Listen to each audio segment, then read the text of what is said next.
Hello, everybody, and welcome to episode 8 of Dungeons and Tangents. I'm Robert Sherman. And I'm Erik Dewhurst. And this episode, we're talking about memorable moments and what make up those memorable moments. I never know how to start these things. Like that. You start with, welcome to the episode. Is that the formula? Here's our names. Here's the episode name. Okay. Or maybe you put the episode name at the end of... I needed like a template that I can refer to for the unscripted tangent. I've watched us do it so many times, and every time it's almost identical. Okay, good. Do I have that like half-second stutter when I realized I finally it's my turn? Yes. Okay. Chris Rutledge did not. Yeah. He's like he's on smooth. I'm not. I accept that. I accept Okay. limitations. But for this episode, we're specifically talking about memorable moments in Dungeons and Dragons. So we were going to share some of our own first, and then we'll go into kind of what makes them memorable, why they're memorable. To start, I wanted to talk about the fact that the kinds of memorable moments you experience in D&D are significantly different than those that you experience in other games. They're more akin to something in a movie or a TV show than they are what you get out of Monopoly. The tabletop games that I play that aren't D&D are generally mechanically driven. I don't know, Dominion's a good example of a game that you're going to find an interesting technique to apply to the game, and we've played that one together. In fact, I think I played your copy. That's the only time I've played it. I think my memorable moment would have been you completely kicked my butt like the second time you ever played. Well, because I figured out a technique, I applied the technique, and I was satisfied by the fact that it worked. But that's incredibly impressive considering the fact that Dominion's a game where the rules change every single time you play. And so next time I play, I won't be able to figure it out. I think I got lucky. Regardless, what's memorable there is a mechanical aspect of it. And what's different in D&D is that we have moments of narrative realization, things that happen that are about characters. And sometimes the mechanics are a part of that, either the realization or the suspense.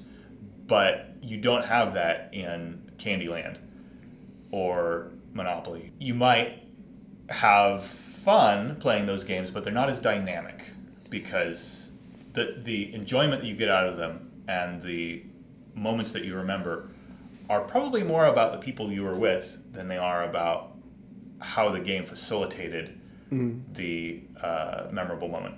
And they are a competition. They're a distilled competition, and the setting, Candyland, Truth and Ladders, Monopoly, it's dressing for the mechanic. It's still just a mechanic. We keep going back to that concept of immersion in a game. And that immersion lets you kind of get lost in that moment, and then that gives you that memorable moment of like, well, I feel like there's actual stakes at play here, If I lose Candyland, the competitive part of me is going to be like, I wish I had won, but 2 minutes later, I'm not even going to be thinking about Candyland, right? Yeah. Let's go straight into the first example. Okay. The first one was one of mine. We did, I don't even want to say, I'm not going to, I don't want to spoil module. So I need to be very careful about what I say here. I am almost 100% certain that this specific event had nothing to do with the module. We were doing a module. Okay. And we were getting pretty far into it. And we had this character, this NPC, who just kept wrecking us and almost teasing us, and that she would pop in right when we were doing well, mess up our whole day, laugh at us, and then just kind of peace out, right? Was she the big bad? I don't know. She wasn't like a not built-in... in this instance, but later on my character died trying to find out, so I never really got to the resolution of that. Oh, okay. But as far as I was concerned, she was definitely the big bad. She was every time she would show up, like, this is the time we're gonna get this figured out. So this time, this is one of like 5 times, like, this is the time I've got it, and just did not go the way I had envisioned at all. But we were in a dungeon underground, very, very limited escape options. So when she popped up, it was like, yes, there's nowhere to go. She had a bunch of like lieutenants with her, but like, we're gonna get that part figured out. But once we get through that, like, that's it. She can't get away. This is our chance to bring her to justice, bring her back into... I can't even say the name of the town without giving away the module, but bring her back to town, to the magistrate and get all that figured out. I was playing Timberwind, a big barbarian, Russian, and suffer the consequences later. Rush in. Oh, no. Oh, okay. You would... I would rush into danger. Timberwind would always kind of rush into battle, and he had the fast movement ability in 3rd edition, which always got him into more trouble than he could handle. But as I said, we were in this room that we thought had no other exit. Big treasure chest. We had just finished an encounter. We were feeling really good about ourselves. And in pops in Little Miss NPC, who just is like, I'm going to wreck your day, right? And so we are fighting some of her group, and while that happens, she backs up, opens up a secret door, and just pretty much vanishes, right? Just disappears. Like, oh man, not again. So I break through the group of people that were between us, and I just start chasing after her. Not a good idea at all. Start chasing after her, and I get to, she's gone. I can't see her, but I know that it's a hallway. There's only one place she should have gone. Chase after her, stop, and there's like, she's just like standing there, just smiling. Totally should have been a red flag. Like, this is not what I wanted to see. I'm like, it's okay, you know, I'm committed now. Start rushing after her, and all of a sudden, DM's like, okay, roll a dexterity. What the hell was that called? There's a name for it. Anyway, basically roll a you're screwed check. And so I roll don't do great, and evasion. Oh, that's right.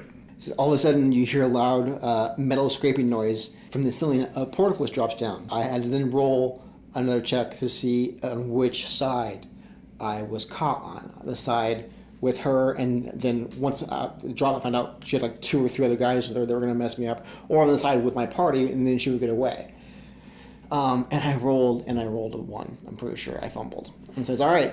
And it came down on top of me. And so, like, my upper half was on the side that she was on, and my lower half was on the side that my friends were on. And she just smiles. 3 guys come up from behind her and just start wailing on me. You know, just...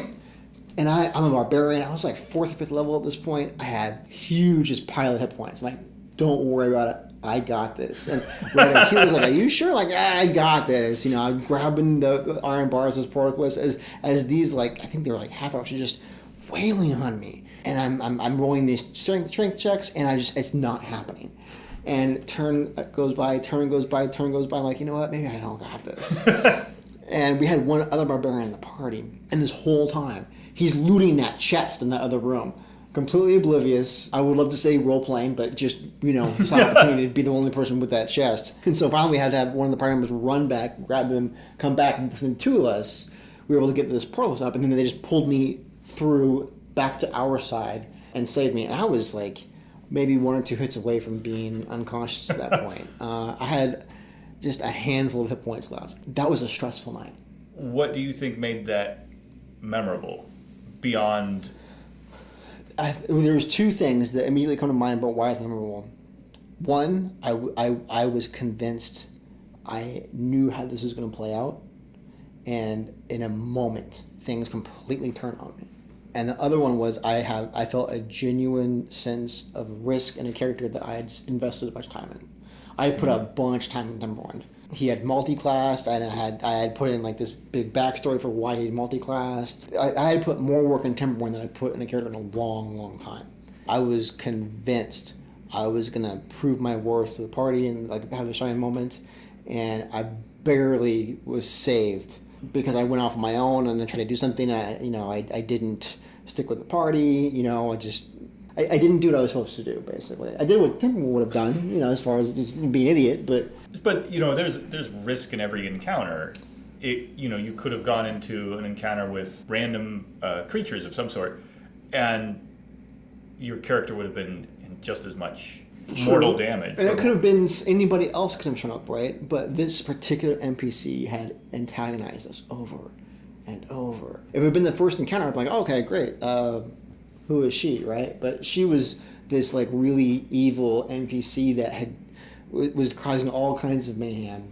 Played beautifully by our DM, custom built to strike fear in our hearts. And I was like, this is the time I'm not going to be afraid. This is going to be the moment I don't lose, right? And I should have been afraid. I lost so big. That was one of my favorite encounters. Everybody, when I'm really like into what's happening, every single time I'll stand up, right, and I'll have to pace up and down the table. And I was pacing up and down the table that night. just trying to make those checks to get the portcullis back up, waiting for the other barbarian to come in and help me. It just, and then that slow realization of like, it's not a problem. I've totally got this under control. And then just seeing those, sub 10 numbers come out and get 20 over and over and over, and like, I'm not going to make it, And then going from a high to a low, and then to just an utter relief at just being adequate, right? Right. Woohoo! I survived. and our DM was incredibly good at trickiness. I'm going to make you feel like you had this under control, and then right at that moment where like everything is going to just go your way, everything's going to fall apart. It's like the exact opposite of the A team. None of our plans came together. You want to talk about your memorable moment? Yeah, so I'll take memorable moment number 2, okay. Which is an odd one because it's actually something you were a part of and I was the DM. Mm-hmm.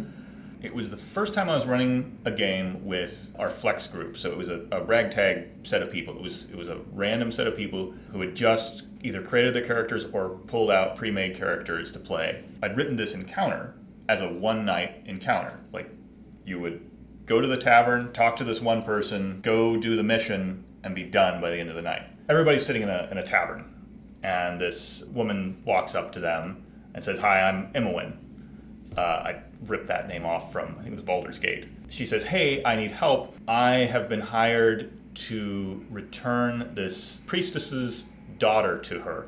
Her daughter's been kidnapped by Lord Blackvine. And Lord Blackvine is this evil lord, but I have a plan. I just need help." The plan is he has a masquerade ball every year, and it's tomorrow night, and I have forged tickets, but I don't have enough bodies. You guys can help me. We'll sneak in, and I know the kidnapped daughters will be there at the masquerade ball. I'll make a distraction. You get the girl, and we'll be good. So that's the setup. Everybody figures out what they're going to wear, go to the ball, go into the ball, start looking around for the little girl. Imowen comes in, creates a distraction as soon as the little girl shows up. So everything seems like it's going to plan.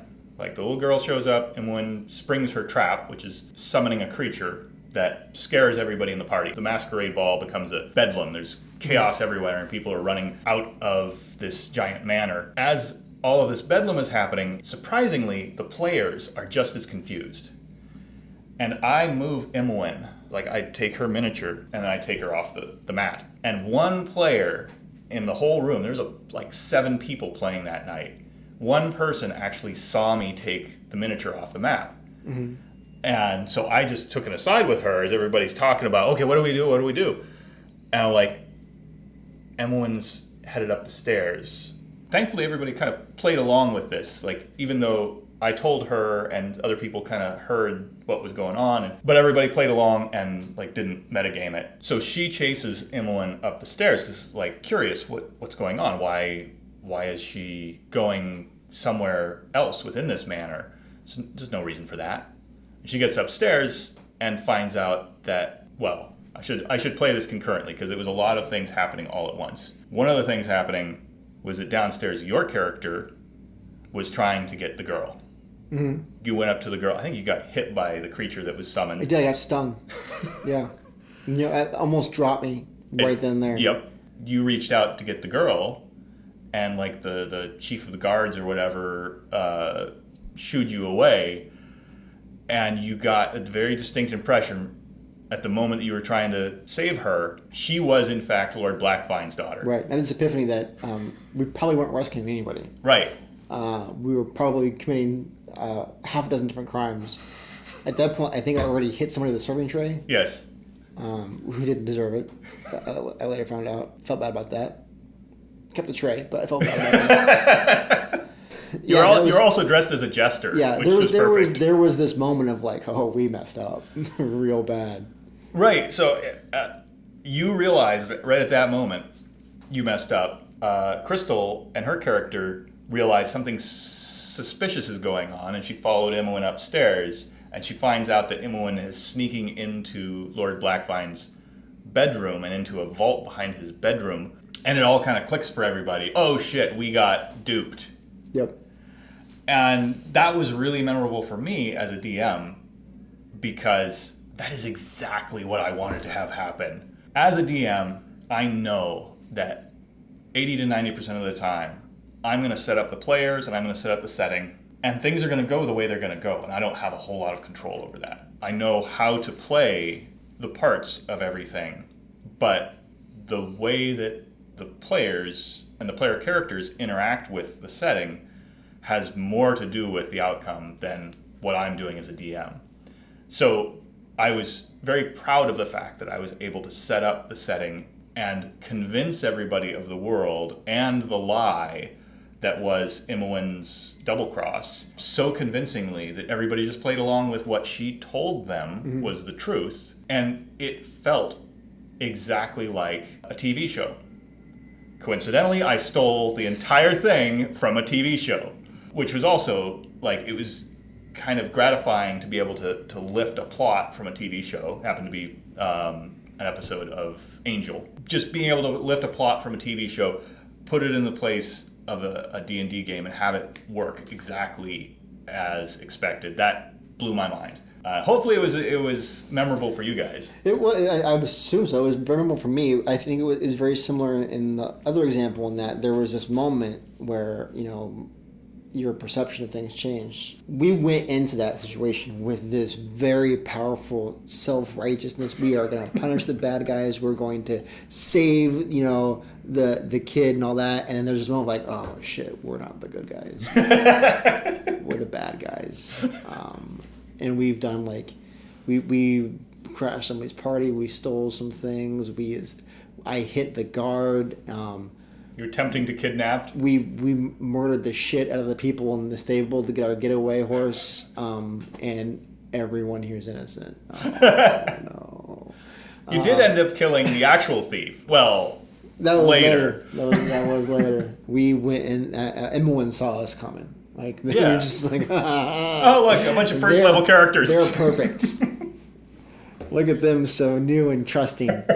It wasn't us, you know, like trying to suspension disbelief.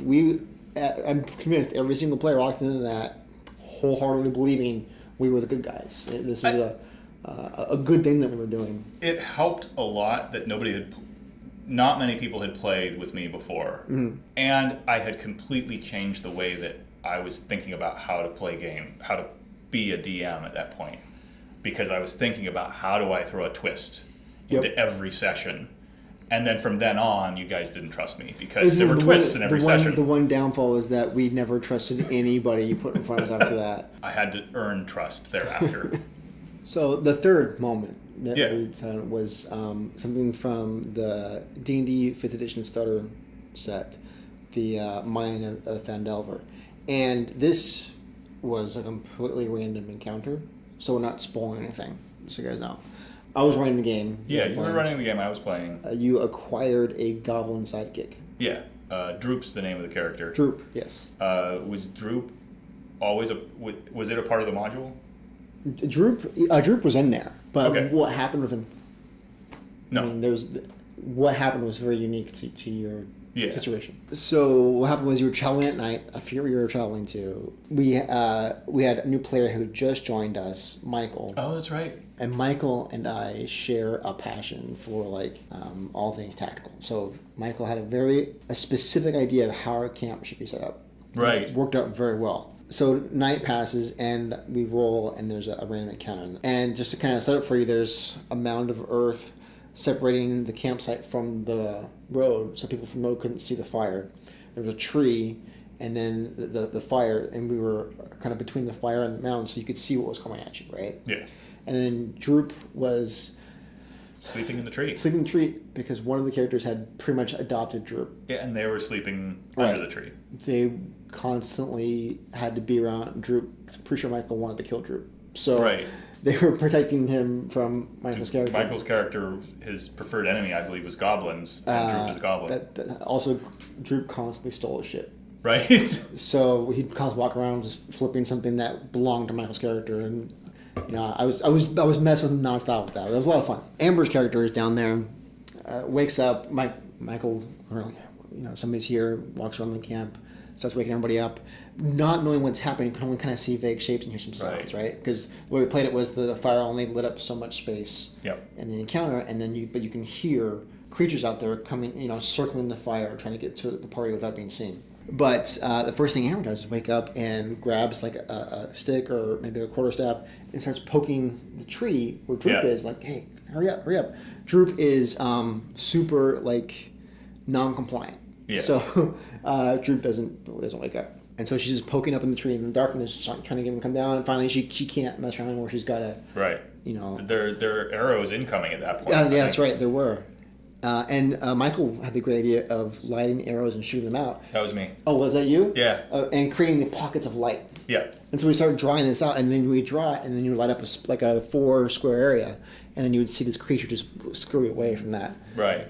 Started freaking out the players. It was great. After like 4 or 5 arrows, had one hit close enough to a creature that we were like, oh, it's goblins. Mm-hmm. Goblins are attacking us. And the whole time, I have this dice out, and I had it out there to track something moving.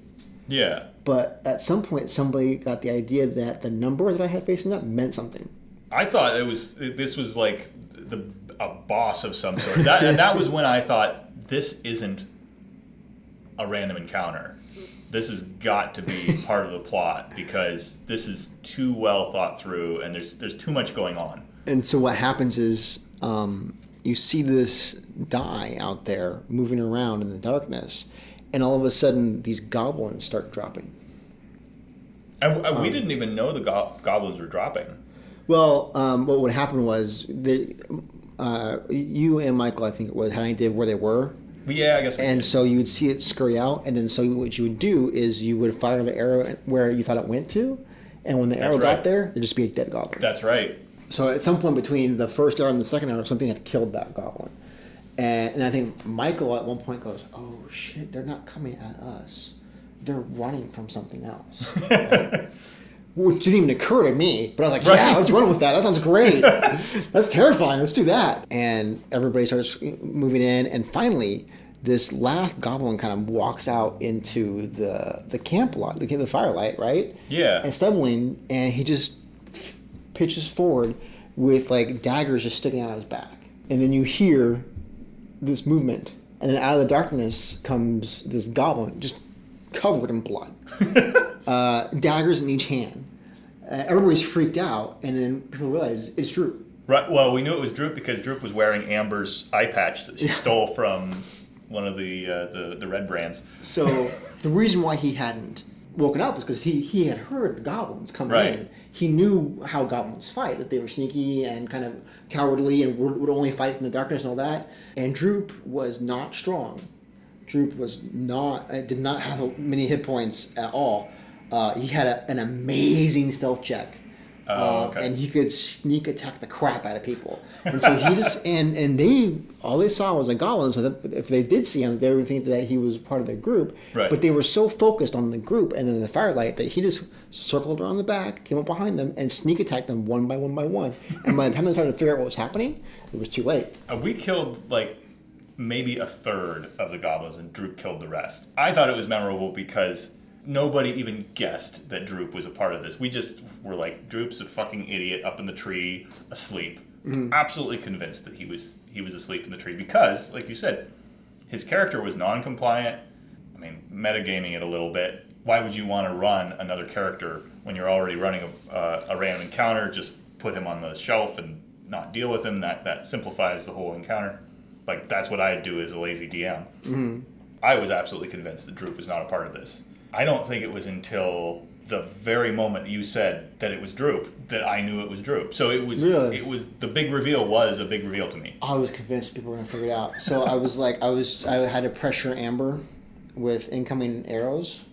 Mm-hmm. Because she just kept trying to wake him up. Right. And so like, okay, well, I need to get her away from that tree, or she's gonna figure it out. So I started shooting arrows at her. Michael was shooting the light, and you were shooting light. And Amber was too, because she had that spell. I think it was hers. Yeah. That spell that would create light. Everybody was creating light, and at first it was like, shit, this is gonna mess everything up. But then I was able to really use that to create that atmosphere and that sense of like not knowing what's going on. And when you find, I was trying to create the atmosphere like a horror movie, like you get like a flashlight, whatever, and when you're able to, you feel powerless because you're surrounded by darkness, and when you have that empowerment of being able to shed light on something, it's just a little bit too late. Right. You know? And that is like every time we got an arrow in a certain place, something would scoot out of the way. And I'm like, I wasn't sure if that was like a mechanic of this encounter. Like I said, I thought it might have been a pre-written encounter. That whatever it was that was out there was just, it had a reaction that it could get out of the way. Or if it was, I don't know what. It set the tone for us fearing what was happening far more than we should have. My thinking was, you're in the dark, you see this flaming arrow coming at you, you're going to move. Sure. Nobody's going to stand there like, oh, arrow. Oh, shit, that sucks. You know, you're going to get out of there, right? And so it would hit, and you would just see it moving around. Yeah. Because that's terrifying. I think at you. But I also wanted you to see that, to create that sense of like, okay, something is there. Yeah. And I think you were spreading that. I remember you were spreading that out enough that it was obvious, like there was multiple somethings out there. Yeah, and then it felt like there were about 6 or so. I started putting things out there to represent them, and so you would know that they're out there, but with the understanding that, like, okay, here's where you think it is, but it doesn't mean that's in that specific square, right? Yeah, that's the last place we saw it. And then just the droop comes out. I just remember having him like come out covered in blood, just smiling, like super happy with I thought it was a goblin came into the firelight and was still alive, and Michael and I started rushing him, and then the next round comes around and Droop jumps out of the darkness, stabs him to death. And we know it's Droop because he's got the eye patch on. I remember going through my head like 3 or 4 different ways of how I was going to reveal that it was Droop. Okay. Don't necessarily remember how I did it. But yeah, that does sound right. I remember there was one where I was like, I wanted him to just be like a little Tasmanian devil, just like losing it. That touches on something about being a DM. Like I said before, I planned out that encounter with Imoen and the Masquerade Ball, and I didn't expect it to go the way I planned. And that's kind of par for the course as a DM. You expect 4 or 5 different outcomes, potentially. And there might be one that you didn't even think of. And you might plan for different reveals, and in the moment you have to make a snap decision about which one you really want to go with. Sure, I didn't expect that you guys were going to kill a bunch of guards to steal horses, or that you were going to nearly get killed, chase the captain of the guards down a hallway because you were just so confused about the situation. I didn't know all the details of it, but everything still happened far more according to plan than it usually does, at least for me. And for that encounter, it went very well according to plan. Seemed to. It seemed to, especially since I didn't have a plan. With it being totally random, I just kind of came up with it. I was like... At what point did you figure out that Droop was going to be the hero? Well, I kind of started that out in the beginning, but I didn't know how far I was going to get away with it. You know what I mean? It went... I didn't think I was able to go all the way to the resolution of the encounter and be able to be able to reveal it. I thought somebody else would figure it out. Because so many things could have gone sideways that you guys could have... somebody could have climbed the tree to make sure he was okay. Somebody could have run into the darkness and... Could have decided, you know what, screw this noise, and ran towards the road and left, right? Or that, yeah. Because, when Michael was like, they're running from something, I was like, oh, I just lost control of the narrative as far as like... Oh, that's right. This became a much bigger sense of dread than I was hoping for. And so half of me was like, yes! And then the other half was like, oh, well, hopefully they stick it out. Oh, okay. And they'll just run away. Yeah, running away did come to mind for me as well. Again, metagaming a little bit. There's this unknown die sitting out there doing something, and it's changing, like the number on it changed a couple times. Yeah, once I figured out that you guys thought the number meant something, I started messing with everybody by just flipping the die around and changing the number. I just started counting it down. And I would count it down, and then I would come back and I would roll something, and then I'd pretend like I was writing something down. You could see the wheels turning. You're like, what are you doing? What does it mean? Well, it went down once last time and twice this time. Why would that happen? And why is it moving that way? And oh, man. And I think that might have been a big part of the reason why nobody figured out what was really going on. Everybody was so distracted with what that die meant. And it meant nothing. It was just out there. That touches on what you said last time about metagaming, that sometimes you need to do stuff to kind of give people's metagaming something to work on that might have nothing to do with the actual game. Yep. And if you do that, then it distracts their brain enough that you can do something interesting that they don't expect. And it helps them build this whole narrative in their imagination that you don't have to do anything. Michael saying that, like, oh, they're running from something, it added an entire dimension to that encounter that I didn't have to do anything for. That was all his imagination that helped create that, honestly, much more fun encounter. Something that I've thought about metagaming a lot since our last session. I started realizing how metagaming can be fun. You may see something that is mechanical, but then you translate it into something like that. Mm-hmm. So he translated, I see something odd in the shadows, or rather, I see a die, but you can interpret it into something that's a narrative. And the narrative that he came up with was they're running from something, there's something bigger and badder out there, and then it's a part of the story, even though it came out of metagaming. Right, and well, there's a directionality to it. If metagaming is, okay, this happened, what does that mean as far as saves are concerned? Right, that's probably not the direction you want to go as far as metagaming, right? You're going from narrative to mechanic. True. But when I put it down out there or I roll something and they're like, okay, well, that's probably a save. What does that mean? From then you're going from mechanic to narrative. That's the direction you want to flow to, right? Now, and if you can stimulate narrative by using a mechanic, or maybe manipulating metagaming, maybe not manipulating metagaming, then that adds to that experience, right? Yeah. Because all your players, their imaginations are very, very fertile, and just the slightest thing can make them like, oh, this is happening, that's happening, and they will invent things that you never dreamed of. It goes back to facilitating the story, not telling your own story or forcing your story. If somebody comes up with something, just figure out a way to make that gold and just pull it in. I didn't make that memorable encounter at all. I put some ideas out there, but the way everybody reacted to it made that a memorable encounter, right? All I did was facilitate that. They always say that D&D is a group storytelling game, and that was a great example of that, because we helped tell the story in our heads, and you helped tell the story by feeding off of what we were doing. And you were steering it in a particular way. You wanted to have the option of having Droop be a mystery. Mm-hmm. We helped steer it by speculating what was going on beyond what we could see. Whereas the Imoen encounter, it wasn't particularly well-rounded in the group storytelling, because it went according to my plan.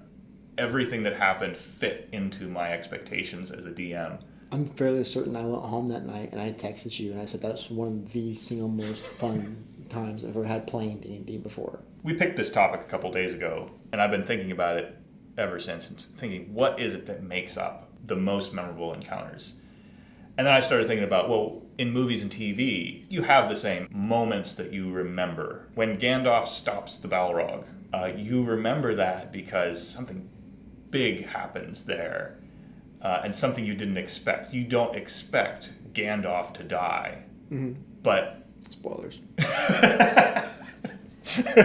Sorry. Brought on yourself. Yeah. You've had time. Anyway, you don't expect Gandalf to die, but he does. I mean, effectively, he does. Gandalf is an anchor. So having him die, he's the character that brought the Fellowship together. He's the character that brought everyone together in The Hobbit and in The Lord of the Rings. It's all about subverting expectations. Your expectation with Gandalf is that he is the heart and soul of Middle-earth. You can't have Middle-earth without him. And similarly, Droop. No one expects this bumbling idiot who's done nothing for us yet to do something heroic. It completely turned our expectations on its head. Similarly, you don't expect to start playing a game, first level, with new people, and have the person who has asked you to go on a quest for them be the villain, and for you to be the villain. I lose interest in the game as soon as I figure it out. So if it's Monopoly, if it's Dominion, whatever, if I think I've got like a rock solid strategy for winning that is unbeatable, or if I know all of the different bounds of that game, it no longer interests me. I'm not discovering. I'm not engaged in it anymore. And as soon as you start playing a campaign, and it's one of the reasons why I love D&D so much, is that I start putting up boundaries in my head. This is what this means. This is what this means, and I start figuring things out. Yeah. And then that starts, those become the realities of whatever that situation is in my head. And then as soon as that, as you think, it's kind of subverted, all of a sudden it breaks down those boundaries, it breaks down those walls, and anything's possible again, right? And that moment is like, okay, well, I want to keep playing. And it's an incredibly powerful moment of, I don't have it figured out. I want to know what happens next. It's like the world becomes bigger. Yes. When you have a moment that kind of flips things on its head. That's the perfect way to say it, yes. When Gandalf dies, you know that every character in the Fellowship of the Rings has to grow a little bit because Gandalf's not around anymore. Because right up until then, you know what happens next. Things Yeah. get tough. Gandalf fixes it. We're not sure what to do next. Gandalf tells you what to do next. Right. You know what's going to happen next. Yeah. And then when he dies, it's like, well, what I knew was going to happen next isn't going to happen because it kind of needed him to happen. Yeah. So anything can happen. What's going to happen now? You know, all of a sudden, even though it's a movie, it's quite literally, sequential, or on rails as we put on. And all of a sudden, in your head, it's not on rails anymore. It's just it's sandbox. Everything just went off the rails because it doesn't look like it used to before. The rules got broken somehow. Exactly, and so you're like, oh, wow, what happened? How will this work out? When Vader revealed himself as Luke's father. Again, spoilers. Sorry. I was watching this. I don't know. Anyway, when Vader reveals himself as Luke's father, that tipped everything on its head. Now, there are people who say that they saw it coming. But for us that didn't see it coming because we were too young to know, that changed the entire universe. Like, now there were new stories in my head. I have to figure out, how could that be? How could the ultimate villain and the ultimate hero be father and son? And I start telling these very elaborate stories in my head of how did we arrive at this moment in time. And the same thing happened with Drew. How did we arrive at this moment in time? We had to retell the entire story to ourselves because we didn't get it right the first time. As far as that encounter, you mean? Yeah. How did Droop end up being the hero of this, and we ended up when he's still asleep in the tree? Right. He can't be asleep in the tree. It must have gone this way, and now I've got to replay the whole thing. Just like when Imoen revealed, when you found out that Imoen was duping you guys, you had to replay that whole situation over in your heads. Yeah, I remember when that happened, and we had this moment where we all looked at each other over the table, and we're like, oh. And we all I almost thought you guys were angry at me. You could almost see us all like replaying back in our head, like, oh, yeah. I see what you did there. Okay, yeah. It's just like one of those things where it's so obvious when you see it, but until you see it, you're just oblivious. And you did a masterful job. I mean, you never lied to us as far as like from a DM standpoint. All kinds of things were suspicious about this, and you did it in a way where we immediately became engaged. Of like, well, we got to go and rescue, this person. You didn't hide anything from us. Everything was there for us to see, and we looked at it and didn't see it, or more accurately, we looked at it and saw what Imoen wanted us to see. Right. But if one of us had said, "Well, what about this? Doesn't make sense," I never got the sense that you would have, tried to manipulate that more so than Imoen was. It's just like you presented a case that was so good that we just immediately fell into it, and it felt natural just to pursue this, right? Yeah. We were do-gooders doing good things. Yeah. Which was exactly what everyone wanted. Right. And that realization, I can't speak for the group. I wasn't upset with you. I'm having the most fun when I realize I've been tricked. That's a lesson that I need to keep as a DM. Subverting expectations, tricking the party produces fun. Absolutely. Because I could go any night of the week, I can go and have an experience that is what I expect. Yeah. Right? Go watch That a movie is you've seen before. Super easy. Go home and take a nap. The thing with Timberwind, I was tricked. I got completely baited into that. My DM Ken knew what he was doing. And from the grin on his face, you knew that things went exactly according to plan for him. I knew it because I knew that grin because he used it a lot because he tricked me a lot. And whenever he did that I was having the most fun in that moment when I was like, oh, he got me again. Erik got us. In that moment where we look across the table, everyone else is like, oh, I see what happened. That I'm going to remember. When I was thinking through what creates a memorable moment, I came up with two elements of those memorable moments. One was subverting of expectations, and one was emotional engagement. Mm-hmm. You know, with Gandalf, you're emotionally engaged because he's such a core character. You kind of believe in him, and when he dies, you feel the loss. In D&D, it's a little more difficult to get that emotional engagement. As a DM, I need to make sure that my players care about their characters to get emotionally invested in those characters. Which, depending on what kind of player you're dealing with, can be very difficult. If it's somebody who maybe they just grab a pre-made character and they show up and nothing wrong with their pre-made character, but they haven't invested much time in that character, and they approach it probably as a board game. You're going to have a much harder job getting them invested, right? If somebody comes to the table with a character sheet that is almost has holes in it because they've erased and written one piece, or they went online and found a bunch of Unearthed Arcana articles and did like a custom modified class and all of this, and they researched it and they put a bunch of time in it and they wrote this backstory. They're invested in that character. They're invested, but I think there's a difference between that sort of investment, the time investment, and the emotional investment. You may get that emotional investment from doing writing a backstory, but emotional investment, it's got to come from you understand your character. You know what the character feels, what the character's motives are, why they want things.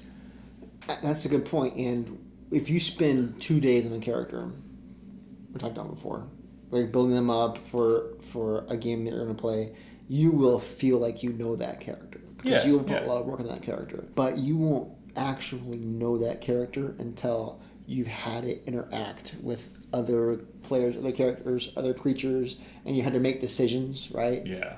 When you're not in control of all the variables, when you have to make a tough call, maybe running away or saving Droop in the tree or whatever, it's easy to come up with stuff that your character's been through when you write the backstory. Well, not easy, but I mean, you understand what I'm saying? Like, you can dictate what happens. When you have to make choices in a situation where you can't just dictate what happens and there's risk and reward, you have to really kind of feel out that character's concept. If you have made tough choices and there's been rewards and there's been risk and all of that, every time you do that, you're just that much more invested in that character. That character means that much more to you. And it's that much of a bigger deal the next time you have to make one of those tough calls, and that character might not make it out okay. So we've got the subverting expectations and being emotionally engaged. Yeah. I think subverting expectations can happen at any time. Yeah. It's more likely to happen the more engaged players are, because then they're more focused on one direction, and then when you kind of swerve into another direction, it's, as opposed to if you just start, you don't have any direction yet. Right. I mean, you have to have established expectations. Right. Like with Imoen, exactly. It was simple. The expectation was you're going to come in and you're going to save the kidnapped child. Right. Those are your expectations. Which is, it's a simple expectation. There's good to be done. Being emotionally engaged takes a while. Right? Yeah. It takes some work.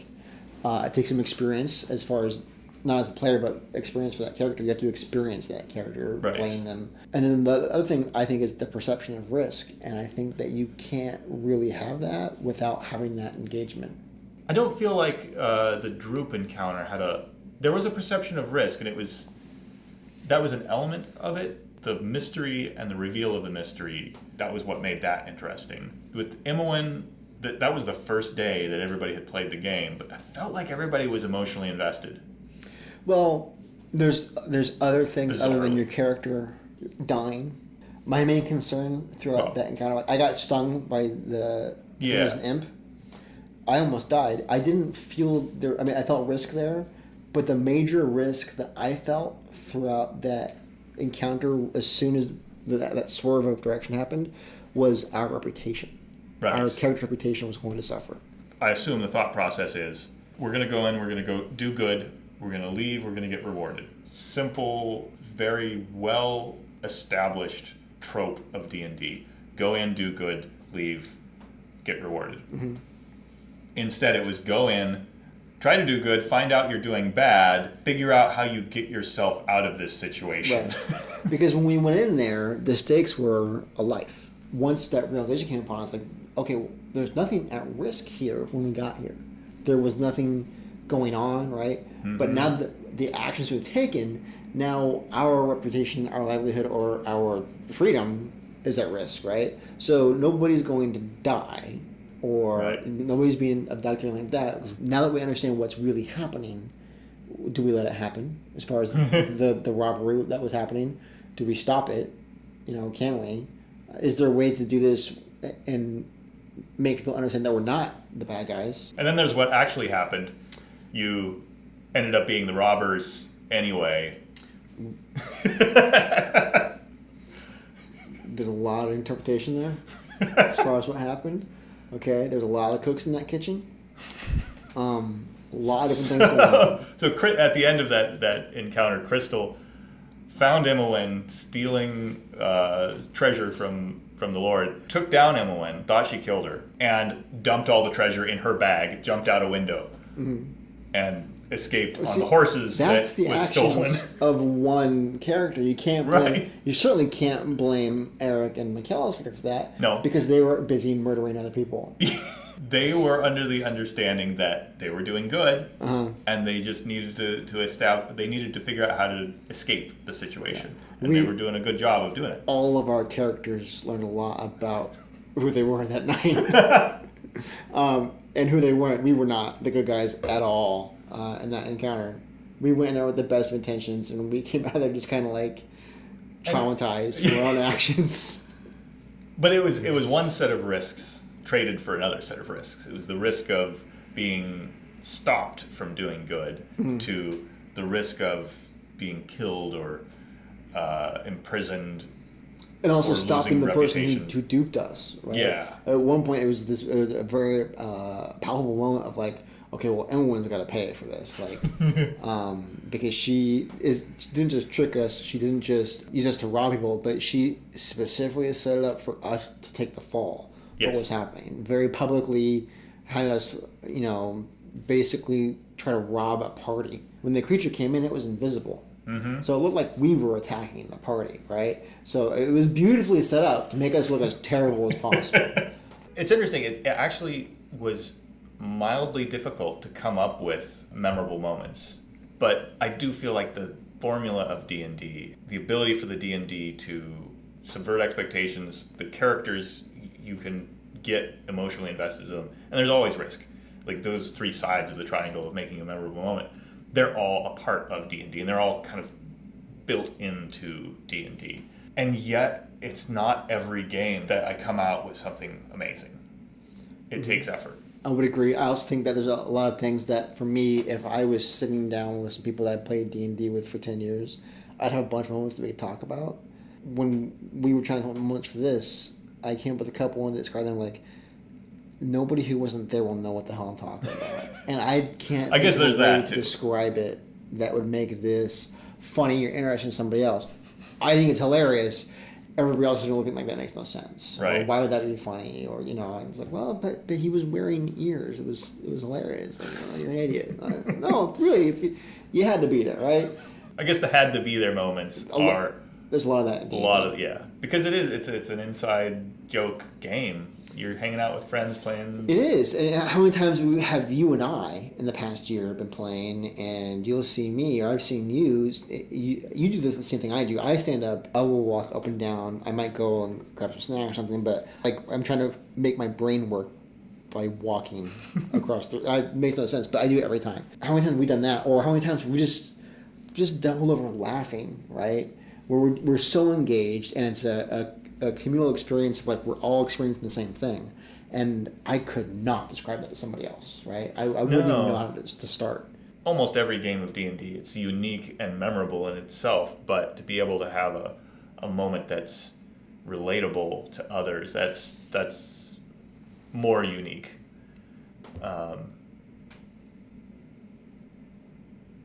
I may not be good at segues, but I'm great at killing conversations. I think we're good. I think we're good. This was a good conversation. Well, if you're watching this, you most likely watched some other episodes. Maybe not. If you haven't watched the other episodes, you probably ought to. I will put in the description any links to anything that we reference, like Minds of Fandelver. Maybe a little spoiler intro for Minds of Fandelver. Definitely Star Wars. Yes, Lord of the Rings. Lord of the Rings. We would love to hear about your memorable moments. If you want to put them in the comments, if you want to just send them as a message to us. I'm assuming a lot of people have memorable moments playing Dungeons and Dragons or Pathfinder or whichever tabletop game you're playing. What makes it so special for you and your friends? And was there a moment where it just kind of clicked for you, where you're like, "This is the greatest game ever," you know? And I love doing this. Yeah, we would love to hear about that. Subscribe if you want to subscribe. If you don't, you should probably subscribe anyway, because I said so, and that's a compelling enough reason. Agreed. I think that's it, though. That's it. Okay. Night. Good night.